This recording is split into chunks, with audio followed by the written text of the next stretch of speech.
Hello students, मैं वैभव अपने channel निबेड़ knob में आपका स्वागत करता हूं। ये चैनल 10th, 11th और 12th क्लास के मैथ्स सब्जेक्ट के लिए डेडिकेटेड है। अगर आपको मेरा काम पसंद आए तो प्लीज़ वीडियोस को शेयर कीजिए, क्योंकि मेरा मोट्टो ही है क्वालिटी एजुकेशन सबका अधिकार। और अगर आप पूरा सिलेबस कवर करना चाहते हैं तो आप मेरे चैनल को सब्सक्राइब करके प्लेलिस्ट में जाके चैप्टर वाइज, क्लास वाइज सारे वीडियोज़ की प्लेलिस्ट चेक कर सकते हैं। और अब तो आप निबेड़ नॉब को इंस्टाग्राम पे भी फॉलो कर सकते हैं। तो चलिए आज का लेक्चर शुरू करें। स्टूडेंट्स, आज हम सीक्वेंस एंड सीरीज चैप्टर को और आगे बढ़ाएंगे। एक्सरसाइज 9.2 के पहले 10 क्वेश्चंस हमने कर लिए थे पिछले लेक्चर तक, और आज मैं क्वेश्चन नंबर 11 पर हूं। तो क्वेश्चन नंबर 11 क्या है? Sum of the first P, Q and R terms of an AP. देखो ध्यान देना, पी क्यू आर क्या है? नेचुरल नंबर्स हैं। सम ऑफ फर्स्ट पी टर्म्स, यानी कि ऐसा हो सकता है कि ये 10 हो, ये 15 हो, तो ये 20 हो। तो sum of first 10 terms, 15 terms and 20 terms of an AP. इसको इसी तरह समझना। हम कई बार पी क्यू आर को कुछ और ही समझ लेते हैं। ये नेचुरल नंबर्स हैं, नंबर ऑफ टर्म्स हैं पी, नंबर ऑफ टर्म्स हैं क्यू और नंबर ऑफ टर्म्स हैं आर। तो sum of the first P, Q and R terms of an AP are A, B and C. इसका मतलब जो P terms का सम है वो ए है, क्यू टर्म्स का सम है वो बी है, और आर टर्म्स का सम है वो सी है। अगर हम एस एन कहते हैं, एन नेचुरल एन टर्म्स का सम, तो एस पी है ए, एस क्यू है बी और एस आर है सी। रिस्पेक्टिवली का मतलब है कि जिस ऑर्डर में पी क्यू आर है उसी ऑर्डर में इन टर्म्स का सम है। प्रूव दैट, फिर हमने इस एक्सप्रेशन को प्रूव करना है कि ये इक्वल टू 0 है। A upon P Q minus R plus B upon Q R minus P plus C upon R P minus Q is equal to 0। तो इसको हम प्रूव करते हैं, और किस तरह से प्रूव करेंगे देखो। सबसे पहले हम लिखेंगे लेट ए एंड, लेकिन हाँ ए तो यहाँ पे दे रखा है पहले ही स्मॉल ए, तो हम स्मॉल ए तो मान नहीं सकते, हम कैपिटल ए मान लेते हैं। Capital A and capital D, क्योंकि अब फर्स्ट टर्म और कॉमन डिफरेंस मान रहा हूँ मैं, तो जैसा ए हो वैसा ही डी हो तो हमें अच्छा लगता है। बस इसी वजह से मैं इसको कैपिटल में मान रहा हूँ, क्योंकि ये सारी टर्म्स स्मॉल में। तो ए and D be the first term and common difference. हमारी एपी की कैपिटल ए फर्स्ट टर्म और D capital D common difference है। मान लो कॉमन डिफरेंस को हम शॉर्टकट में इस तरह भी लिख देते हैं। तो गिवन क्या है हमें? गिवन है S P is equal to A, यानी पी टर्म्स तक का सम ए है, comma S Q is equal to B, यानी क्यू टर्म्स तक का सम बी है, और S R is equal to C, यानी कि आर टर्म्स तक का सम सी है। ये हमें बता रखा है। तो इसी को मैं in terms of A and D लिखता हूं। देखो एस पी क्या हो जाएगा? P by two A plus P minus 1 capital D is equal to A. ठीक है स्टूडेंट्स, समझ में आ गई बात? Comma Q by two A plus Q minus 1 capital D is equal to B, यानी कि क्यू टर्म्स तक का sum B and R by two A plus are minus 1 into D is equal to C. ये हमें बता दिया गया है, और हमें ये एक्सप्रेशन 0 करके दिखाना है। अब ए की जगह मैं एस पी, बी की जगह एस क्यू और सी की जगह एस आर लिख सकता हूं, कोई प्रॉब्लम नहीं है, क्योंकि एस पी ए है, एस क्यू बी है, एस आर सी है। और यहां पे देखो ए अपॉन पी है, ए अपॉन पी, तो ए अपॉन पी कितना आ जाएगा? अगर मैं पी को इधर ले जाऊं तो मुझे ए अपॉन पी की वैल्यू मिल जाएगी। फिर बी अपॉन पी, यानी बी अपॉन क्यू, तो क्यू को अगर मैं बी के नीचे ले जाऊं तो मुझे बी अपॉन क्यू की वैल्यू मिल जाएगी। और सी अपॉन आर, यानी सी के नीचे मैं आर ले जाऊं तो मुझे सी अपॉन आर की वैल्यू मिल जाएगी। तो यहाँ पर अब मैं इन्हीं टर्म्स के मदद से अब मैं लिख रहा हूँ कि a अपॉन पी कितना आ गया। इस 2 को मैं अगर अंदर मल्टीप्लाई करूँगा तो capital A plus P minus 1 into D by 2। देखो मैंने ऐसे कर दिया, comma B upon Q is equal to capital A plus Q minus 1 into D by 2। ये आई थिंक तुम्हें समझ में आ रहा होगा। देखो 2 को अगर मैं अंदर डिवाइड कर दूं तो ये 2 से 2 कैंसिल, और P माइनस 1 को मैंने एज इट इज रखा, D को डिवाइड कर दिया 2 से, तो ये आ गया। और P जो था वो A अपॉन P बन जाएगा, A upon P B upon Q and C upon R। अब R इधर चला गया, C अपॉन R 2 जो है अंदर मल्टीप्लाई करूंगा तो आएगा capital A plus R minus 1 into D by 2। तो मेरे पास A upon P B upon Q और C बाय R की वैल्यू आ गई है। तो अब मैं वो एक्सप्रेशन लिखूंगा जिसको 0 के बराबर प्रूव करना है। मैं ये एक्सप्रेशन लिखूंगा और इसकी वैल्यू निकालूंगा जो कि 0 आएगी। देखो now A upon P into Q minus R plus B upon Q into R minus P plus C upon R into P minus Q is equal to, अब इसकी वैल्यू A अपॉन P की value देख रहे हो, A plus P minus 1 into D by 2, ये bracket लगाया और साथ में Q माइनस R लिख दिया, प्लस B बाई Q की वैल्यू ये है A plus Q minus 1 into D by 2, bracket लगाया, इंटू R माइनस P लिख दिया, प्लस C अपॉन R की वैल्यू ये लिखी हुई है A plus R minus 1 into D by 2, bracket लगाया और P माइनस Q लिख दिया। अब बस हमें करना इतना है कि इस सारे ब्रैकेट को खोल देना है और हम देखेंगे सारी टर्म्स एक दूसरे से कैंसिल आउट हो जाएंगी। देखो A के साथ Q और A के साथ माइनस R मल्टीप्लाई करेंगे, AQ माइनस AR। ठीक है स्टूडेंट्स, AQ माइनस AR। फिर इस टर्म को डी बाई 2 तो अलग रहेगा, Q माइनस R को P माइनस 1 से मल्टीप्लाई करेंगे तो P into Q P Q, फिर P इंटू माइनस R यानी माइनस PR, फिर minus 1 into Q minus Q, फिर minus 1 into minus R plus R। तो डी बाई 2 कॉमन, क्योंकि डी बाई 2 तो साथ ही रहेगा ना, तो ये फर्स्ट जो टर्म है वो मैंने एक्सपेंड कर ली। प्लस अब मैं इसको एक्सपेंड करने जा रहा हूँ, A को इसके साथ मल्टीप्लाई करूँगा, AR माइनस AP। देखो AR और माइनस का A इंटू P, प्लस देखो अब Q माइनस 1 और R माइनस P को मल्टीप्लाई करूँगा और डी बाई 2 इस तरह से कॉमन रखूँगा, तो QR माइनस PQ, उसके बाद माइनस 1 को R से मल्टीप्लाई किया माइनस R, और माइनस 1 को माइनस P से मल्टीप्लाई किया तो प्लस P, और इनटू में D by 2 as it is, plus अब ये तो A को मैं P से मल्टीप्लाई कर रहा हूँ, AP minus AQ, AP minus AQ, plus अब देखो R माइनस 1 को P माइनस Q से मल्टीप्लाई कर रहा हूँ मैं, तो PR, फिर माइनस QR माइनस P और प्लस का Q, ब्रैकेट के बाहर डी बाई 2।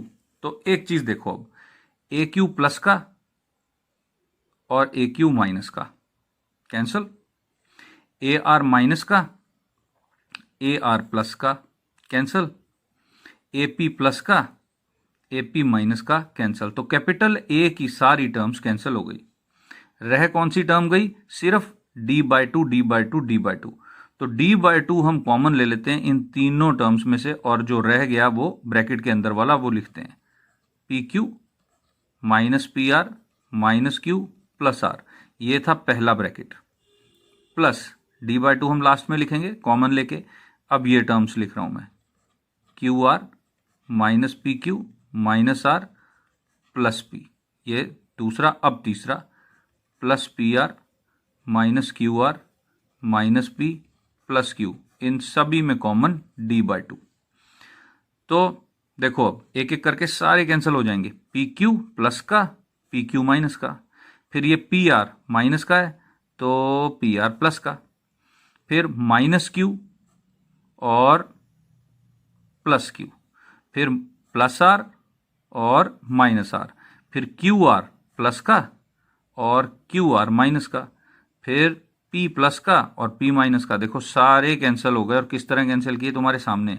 जब ये सारे कैंसिल हो गए स्टूडेंट्स, तो इसका मतलब क्या बचा, zero is equal to zero. तो हो गया ये प्रूव, ये जो टर्म है ये सॉल्व करके जीरो के बराबर आ गई। तो इससे डरने की जरूरत नहीं है स्टूडेंट्स, इसमें सिर्फ करना तुमने इतना है कि ए और कैपिटल d/2 में टर्म्स को मैंने बांटा है और बिल्कुल आराम से इसको सॉल्व किया है।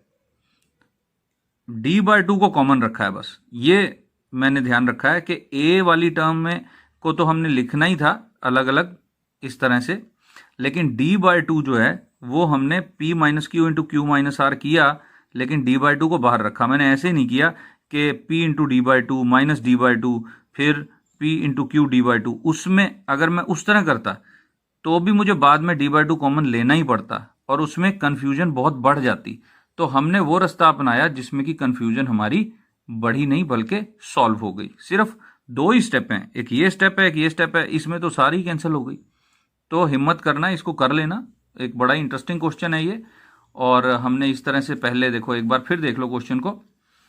हमें क्या रखा था कि first P terms, first Q terms और फर्स्ट आर टर्म्स का सम है एक एपी में ए बी और सी। तो एस पी एस क्यू और एस आर है ए बी और सी। हमने कैपिटल ए और कैपिटल डी मान लिया first term and common difference. तो हमने एस पी को ए एंड डी की फॉर्म में लिखा, फॉर्मूला लगाया एस एन का। ऐसे ही हमने एस क्यू को लिखा, ऐसे ही हमने एस आर को लिखा। और क्योंकि हमें यहाँ पे प्रूव करने के लिए A upon P, B upon Q, C upon R चाहिए था, तो ये जो तीन टर्म्स हमारी बनी है, इन तीनों इक्वेशंस में से हमने A upon P, B upon Q और C upon R find out कर लिया। कैसे किया, पी को इस तरफ ले गए ए अपॉन पी और 2 को अंदर मल्टीप्लाई कर दिया। तो मैंने पूरी कोशिश की कि सिंप्लीफाई जितना ज़्यादा हो सके मैं उतना कर दूं। तो capital A plus P minus 1 into d/2, ये बहुत सिंपल लग रहा है इस टर्म से। इसी तरह b/q, इसी तरह c/r आ गया हमारे पास। और फिर मैंने इसमें A upon P, P upon B upon Q, C upon R value put की, और साथ में ये ब्रैकेट्स, ये वाले और ये तीन ब्रैकेट्स मैंने इधर लगाए और ब्रैकेट ओपन किए हैं और सिर्फ 2 स्टेप लिखे हैं। ब्रैकेट ओपन करके सिर्फ 2 स्टेप हैं, 2 इक्वल टू दिखाई दे रहे हैं स्टूडेंट्स तुमको। बस ध्यान ये रखना है, बार बार कह रहा हूं कि d/2 को अलग ही रखा हुआ, मैंने कॉमन ही रखा हुआ है। तो ये बहुत इजीली ये कॉमन आ गया सारा, और d/2 को एट द एंड भी मैंने कॉमन ही रखा और ये 0 हो गया। मुझे कैंसिल करने में कोई खास दिक्कत नहीं हुई। तो इस तरह से स्टूडेंट्स हमारा क्वेश्चन हो गया ये सॉल्व, क्वेश्चन नंबर 11। अब हम क्वेश्चन नंबर 12 की तरफ चलते हैं। तो क्वेश्चन नंबर 12 है students, the ratio of sums of m and n terms of an AP. एक एपी है जिसमें m टर्म्स तक का सम कर लिया और n टर्म्स तक का सम कर लिया, यानी sm और sn। तो उनका रेशो लिया जब, तो कितना आ गया ratio, m² is to n² जितना। Show that the ratio of mth and nth term is 2m-1 is to 2n-1। मतलब हमें m और n नंबर ऑफ टर्म्स तक के सम का रेशो दिया हुआ है, और हमें mth और nth टर्म जो है इकलौती टर्म am और an, उसका रेशो ये साबित करना है। तो हम करते हैं। देखो ऐसा एक क्वेश्चन हमने पहले भी किया था, उसमें 2 एपीज दी हुई थी, यहाँ पे सिंगल एपी है। तो इसमें सबसे पहले तो हमें कॉमन डिफरेंस और जो हमारा वो होता है फर्स्ट टर्म वो माननी पड़ेगी। तो हम कहेंगे let A and D be the first term and common difference. तो हमने ये मान लिया। अब हमें sum of first m terms और sum of first n terms की बात की गई है, तो हम क्या कहेंगे, हेयर एस एम हम फॉर्मूला पुट कर देंगे m/2 2a प्लस, ओहो गलत हो गया students, here S M is equal to m/2 2a plus m-1d, एक तो ये, and S N is equal to n/2 2a plus n-1d। ये आ गया हमारे पास। हमको रेशो दिया हुआ है इन दो सम्स का, m² इज टू n², तो हम कहेंगे given sm is to sn is equal to m² is to n²। इसको अब मैं p/q फॉर्म में लिखूं तो कितना आएगा, m/2 bracket 2a plus m-1d whole upon n/2 2a plus n-1d is equal to m² upon n²। तो ये 2 इससे कैंसिल हो गया, ये m इससे कैंसिल हो गया, ये n इससे कैंसिल हो गया, तो हमारे पास बचा क्या, हमारे पास आ गया 2a plus m-1d upon 2a plus n-1d is equal to m upon n। तो ये तो हमने कर लिया सिंप्लीफाई, लेकिन एक बार हमें फिर देखना पड़ेगा कि क्वेश्चन क्या पूछा हुआ है। हमें mth और nth टर्म का रेशो फाइंड आउट करना है या फिर ये शो करना है, यानी कि हमें क्या पता करना है, am अपॉन an। तो am अपॉन an कैसे होगा, a plus m-1d upon a plus n-1d, यही होगा ना। कुछ कुछ ऐसी ही टर्म यहाँ पे बन रही है हमारे पास, बस हमें ये 2 जो है वो नहीं चाहिए, तो हम ऐसा करते हैं 2 को कॉमन ले लेते हैं, तो हमारे पास क्या आ गया, a plus m-1/2 into D whole upon 2 a plus n-1/2 into D is equal to m/n। तो ये 2 से 2 कैंसिल हो गया। अब स्टूडेंट्स यहाँ पे अगर m-1 होता और यहाँ n-1 होता तो हमारा काम बन गया था, क्योंकि हमें ये चाहिए जबकि हमारे पास ये है। यानी देखो m-1 की जगह m-1/2 है और n-1 की जगह n-1/2 है, तो हमें m और n की वो वैल्यू पता करनी है जिससे कि m-1 और n-1 हमारे पास आ सके। तो हम क्या कह रहे हैं, अब क्या कहेंगे, यहाँ पर हमने इसको इक्वेशन नंबर 1 कह दिया। हम कहेंगे put m-1/2 is equal to m-1 and n-1/2 is equal to n-1। हमें इसकी बजाय ये चाहिए, इसकी बजाय ये चाहिए, तो यहाँ से m की वैल्यू क्या आई, m की जगह क्या रखेंगे, ये 2 इस तरफ गया तो m-1 is equal to 2m-2 and इसी तरह n-1 is equal to 2n-2। तो यहाँ से हमें पता लगा m की जगह हम क्या रखें, ये 1 इस तरफ चला जाएगा तो प्लस का हो जाएगा, तो 2m-1 and n is equal to 2n-1। अगर हम यहाँ पर इस पूरी इक्वेशन में m की जगह 2m-1 और n की जगह 2n-1 पुट कर देते हैं तो हमें जो रेशो चाहिए वो मिल जाएगा। तो हमने कहा पुट दिस इन 1, तो a प्लस ये तो बन गया m-1d, क्योंकि देखो ना m-1 अपॉन 2 को तो m-1 पुट किया है अपॉन a प्लस n-1d, क्योंकि हमने n-1/2 को तो n-1 पुट किया है, तो यहाँ तो n-1 और यहाँ m-1 आ ही जाएगा। अगर तुम्हें लगता है कि नहीं ये डायरेक्ट मैंने कैसे लिखा, तो m की जगह 2m-1 यहाँ पुट करना और n की जगह 2n-1 यहाँ पुट करना और इसको सॉल्व करके देखना, यही आएगा। अब m की जगह क्या पुट करूंगा मैं, देखो m की जगह 2m-1 और n की जगह 2n-1, तो देखो रेशो आ गया। ये असल में है क्या, ये mth टर्म है, ये nth टर्म है, तो therefore ratio of mth and nth term is 2m minus one is to 2n minus one. तो ये हो गया स्टूडेंट्स हमारा क्वेश्चन सॉल्व। तो ये हो गया क्वेश्चन नंबर 12। अब हम चलते हैं क्वेश्चन नंबर 13 की तरफ। तो स्टूडेंट्स ये है question number 13। If sum of n terms of an AP is 3n square plus 5n and its mth term is 164, find the value of m। हमें बता रखा है कि Sn जो है वो इतना है, तो हमें ये m पता करना है कि इसका मतलब क्या है कि 164 जो है वो कौन से नंबर की टर्म होगी। हमें कहा हुआ है ना कि mth टर्म 164 है, तो m की वैल्यू पता करो। यानी कि हमें ये पूछा गया है कि 164 कौन से नंबर की टर्म होगी। तो देखते हैं, चलो कैसे करना है इसको, आइडिया लगाते हैं। सबसे पहले तो हम लिखेंगे given Sn is equal to 3n square plus 5n। हमें Sn दिया हुआ है, जबकि Sn का फॉर्मूला क्या होता है, n/2 bracket start 2a plus n minus 1d।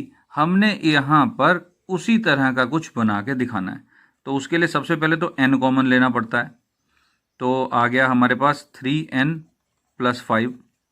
उसके बाद n/2 divide by 2 and multiply by 2। तो ये यहाँ पे 2 से मल्टीप्लाई करूँगा और बाहर मैंने 2 से डिवाइड किया, तो 6n plus 10 is equal to, अब मुझे चाहिए क्या, अब मुझे, मेरे पास ये है 10 प्लस 6n। अगर इसको कंपेयर करें इससे n/2 2a plus n minus 1d, तो यहाँ n माइनस 1 चाहिए। 2a तो कांस्टेंट नंबर होगा, 10 आ गया, लेकिन जहाँ n आ रहा है वहाँ n की जगह n माइनस 1 चाहिए। तो n माइनस 1 कैसे आएगा, अगर मैं 6n में से 6 माइनस कर दूं और 6 कॉमन ले लूं तो n माइनस 1 आ जाएगा। तो मैं क्या करूंगा, 6 माइनस भी करूंगा, लेकिन इसको बराबर रखने के लिए 6 प्लस भी कर दूंगा। n/2 10 plus 6n minus 6 plus 6, क्योंकि मैं इस टर्म को तो बदल नहीं सकता ना, इस एक्सप्रेशन का की वैल्यू चेंज हो जाएगी वरना। तो n/2, अब 10 प्लस 6 कर दिया 16, और इनमें से 6 कॉमन ले लिया तो n माइनस 1। तो बस अब इतना रह गया कि मैंने यहाँ पे n माइनस 1d तो आ गया, इसको 2a की तरह लिखना है, 2a की तरह, बहुत आसान है। तो Sn आ गया n/2 2 into 8 plus 6 into n minus 1। अब इसको अगर इस फॉर्मूले से कंपेयर करते हो तो तुम्हें पता लग जाएगा कि फर्स्ट टर्म 8 है और कॉमन डिफरेंस 6 है। But Sn is equal to n/2, formula क्या होता है वो लिख रहा हूं, 2a plus n minus 1d। Formula तो ये होता है स्टूडेंट्स। तो therefore a is equal to 8, d is equal to 6। देखो 2a n माइनस 1d, तो फर्स्ट टर्म भी पता चल गई, सिक्स्थ कॉमन डिफरेंस भी पता लग गया। तो पता क्या करना था, अब आगे हमने m पता करना था। हमें पता था कि mth टर्म 164 है।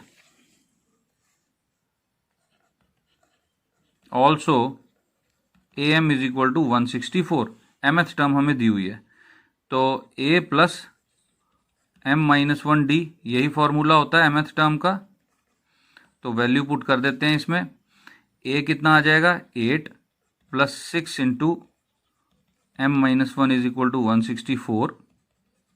तो 6 इंटू m माइनस 1 कितना आ गया, 8 को उधर ले जाके माइनस करो तो आ जाएगा 156। अब m माइनस 1 कितना आ गया, 156 डिवाइडेड बाय 6, तो कितना आ गया देखो, 6 टू द 12, 3 बचा 36, 2 6 टू द 6 6 द 36। तो m कितना आ गया, 27, 1 जाके उधर प्लस हो गया। तो हमारा क्वेश्चन सॉल्व हो गया स्टूडेंट्स। तो अगला क्वेश्चन शुरू करूं उससे पहले मैं कहना चाहता हूं, तो मैं फिर याद कराना चाहता हूं कि कमेंट्स में जाके मुझे इस वीडियो की क्वालिटी, जो तुमको कितना अच्छा लगा ये वीडियो, 1 to 5 स्केल पर तुम रेटिंग दे सकते हो। 1 लोएस्ट, 5 हाईएस्ट, और कोई सजेशन हो वो भी दे सकते हो। और तुम अपने आप को और अपने पेरेंट्स को ट्यूशन के खर्चे से बचा सकते हो। कैसे, मेरे चैनल को सब्सक्राइब करो और प्लेलिस्ट में जाके सारा सिलेबस चैप्टर वाइज तुमको मिल जाएगा, वहाँ से कवर करो। मैं बिल्कुल उसी तरह क्वेश्चन करवा रहा हूँ जिससे कि तुम्हें एग्ज़ाम में कोई दिक्कत ना हो। तो ट्यूशन मुक्त रहो, अपने आप पढ़ाई करो और कमेंट्स करना मत भूलना 1 to 5। बाकी पसंद हो तो शेयर लाइक करो, ये अब तुम्हारी मर्जी है किस किस को तुम ट्यूशन के भार से मुक्त करना चाहते हो। तुम्हारे अच्छे फ्रेंड होंगे, वो अब आगे तुमने देखना है। तो हम अब ऐसा करते हैं, अगले क्वेश्चन की तरफ चलते हैं, क्वेश्चन नंबर 14। तो हमारा क्वेश्चन नंबर 14 है, insert 5 numbers between 8 and 26 such that resulting sequence is an AP. हमें 8 और 26 के बीच में 5 नंबर लिखने हैं अपनी मर्जी से, और इस तरह लिखने हैं कि 8 फिर अगला नंबर ये 5 नंबर और फिर 26, ये 7 जो नंबर्स मिल जाएंगे मिलके एक अरिथमेटिक प्रोग्रेशन बन जाए। तो मैं क्या कह रहा हूं, सबसे पहले लिखना है गिवन नंबर्स आर 8 and 26। तो लेट 5 नंबर्स बी, मान लो वो 5 नंबर कौन से हैं, A1, A2, A3, A4, A5, ये 5 नंबर है मान लो। तो which implies 8, A1, A2, A3, A4, A5, 26 is an AP। ये एक अरिथमेटिक प्रोग्रेशन है। तो यहां पे हमें क्या पता चल रहा है, विच इम्प्लाइज इस अरिथमेटिक प्रोग्रेशन का जो फर्स्ट टर्म है वो 8 है और 26 कौन से नंबर की टर्म है, 1, 2, 3, 4, 5, 6, 7। तो A7 26 है। तो जब A7 पता है और A पता है तो हम कॉमन डिफरेंस निकाल सकते हैं, which implies A plus 6D is equal to 26। मैंने क्या किया, A7 का फॉर्मूला लगाया, A plus n minus 1D, n 7 है तो यहाँ पे n माइनस 1 की जगह 6 आ जाएगा। तो A कितना है, 8, 8 plus 6D is equal to 26। तो 6D कितना आ जाएगा, 6D, 8 उधर जाके माइनस हुआ तो 26 माइनस 8 कितना होगा, 18। तो D की वैल्यू आ गई 3, 18/6। तो D की वैल्यू आ गई हमारे पास 3। तो अब A1 पता कर सकते हैं, therefore A1 is equal to A plus D, ये सेकेंड टर्म है ना, इसमें D ऐड हो जाएगा, यानी कि 8 plus 3 is equal to 11। A2 कितना हो जाएगा, A1 प्लस D, A1 कितना आया 11, 11 प्लस 3 14। A3 कितना हो जाएगा, A2 प्लस D, A2 कितना आया है 14 प्लस 3 17। फिर A4 कितना आएगा, A3 प्लस D, यानी 17 प्लस 3 20। एंड A5 कितना आएगा, A4 प्लस D, यानी 20 प्लस 3 इज इक्वल टू 23। अब अगर तुम ध्यान से देखो, यहाँ 8 रख लो, यहाँ 26 रख लो, तो 8 के बाद 11, 11 के बाद 14, 14 के बाद 17, उसके बाद 20, 23, 23 के बाद 26, एक अरिथमेटिक प्रोग्रेशन बन रहा है। तो ये हमारे नंबर हैं। और स्टूडेंट्स, इस तरह से नंबर्स को फाइंड करके जो नंबर मिलते हैं उनको हम कहते हैं अरिथमेटिक मीन्स। ये 5 अरिथमेटिक मीन्स निकाले हैं। वैसे तुम जानते होगे कि अरिथमेटिक मीन जो होता है, अरिथमेटिक मीन कैसे निकलता है, कोई भी दो नंबरों के बीच में A प्लस B/2, जो कि मीन तुम जिसको बोलते हो, एक्चुअली उसका पूरा नाम अरिथमेटिक मीन है। तो अरिथमेटिक मीन दो नंबरों के बीच में, सिर्फ A और B के बीच में अगर निकालना हो तो उनको प्लस करो और डिवाइड बाय 2 कर दो, एवरेज जिसे हम कह देते हैं। लेकिन अगर एक से ज़्यादा अरिथमेटिक मीन्स फाइंड आउट करने हो तो तरीका हमारे पास यही होता है और इनको कहते हैं हम arithmetic means. Single arithmetic mean जो होता है वो ऐसे कैलकुलेट होता है। तो अगर हमें कहा होता कि 8 और 26 में एक अरिथमेटिक मीन फाइंड आउट करो तो हम क्या करते, 26 प्लस 8 डिवाइडेड बाय 2 कितना आ जाता, 34/2। Which is 17। ये एक सिंगल अरिथमेटिक मीन है। अगर 8 और 26 में एक अरिथमेटिक मीन निकालना हो तो 17 आ जाता है। कैसे? इसकी एवरेज। लेकिन अगर हमने एक से ज़्यादा अरिथमेटिक मीन्स निकालने हो तो हम इस तरह से सॉल्व कर लेते हैं, और इस तरह से हम कितने भी अरिथमेटिक मीन्स कैलकुलेट कर सकते हैं। यहाँ 5 थे, 6, 7, 8, जितने मर्जी। बस तुमने वो एपी बनाकर डी फाइंड आउट कर लेना है। अलग अलग डी आएंगे और उस तरह से ये अलग अलग हमारे अरिथमेटिक मीन्स आ जाएंगे। तो अरिथमेटिक मीन टॉपिक को हम अगले लेक्चर में आगे बढ़ाएंगे। तब तक तुम इसकी प्रैक्टिस करो जो क्वेश्चन आज मैंने कराए हैं, और ट्यूशन से मुक्त रहो स्टूडेंट्स। ट्यूशन को क्रॉस कर दो, मेरे वाले चैनल को सब्सक्राइब कर लो और प्लेलिस्ट से इसको फॉलो करो सारी पढ़ाई को। Best of luck and thank you for watching.